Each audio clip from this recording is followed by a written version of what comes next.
Hello friend, good morning. So 12:30 అయింది. Good morning ఏంటన్నా, మరి 4:30 అయ్యింది మార్నింగ్ ప్యాకప్. సో అందుకని ఇప్పుడే లేచాను.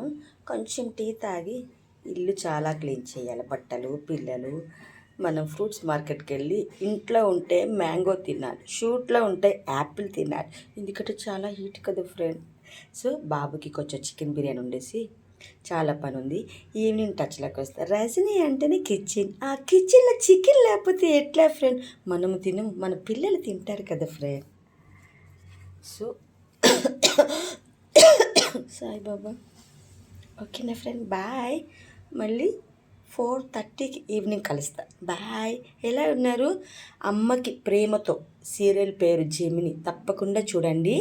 టెలికాస్ట్ వచ్చే నెల అవుతుంది. ఓకేనా? మీ రచన చేసిన సీరియల్ మొత్తం కదా. అందరూ బాగుండాలి. అందులో మా ప్రొడ్యూసర్ గారు కూడా ఆరోగ్యాలతో ఉండాలి ఫ్రెండ్. అంటే 2 days షూట్ ఒకే రోజు చేయవలసి ఉంటుంది.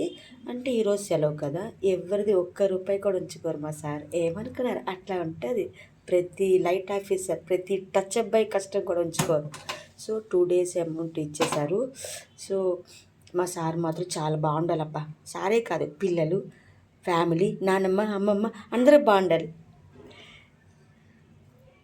అమ్మ, నాన్న, ఆవకాయ, రజని, వేడి వేడి అల్లం చాయ్. ఇప్పుడు ఎప్పుడు ఎప్పటికీ బోరకూడదు. ఫస్ట్ బాబా గారు కూడా పలకరించాలి కదా. బాబా గారిని పలకరించాలి, దీపం పెట్టాలి. ఇప్పుడే లేచాను, ఎప్పుడు వంట చేయాలి. మా ఎంతో కష్టం ఫ్రెండ్. ఏం చేయాలి రజని ఒంటరి.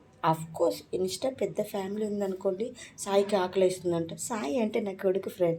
కొంచెం బిర్యానీ చేయొచ్చు కదా మమ్మీ అన్నాడు. అదెంత పని ఫ్రెండ్, చిటికలో పని.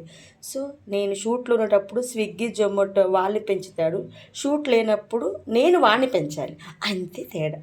సరేనా ఫ్రెండ్, బాయ్. హెడ్ఏక్ వస్తుంది, కొంచెం ఘాటుగా అల్లం చాయ్ తాగేసి సరేనా టచ్లోకి వస్తా. 4:30 కావచ్చు, 5:30 కావచ్చు. Don't feel. Okay, I will come they back.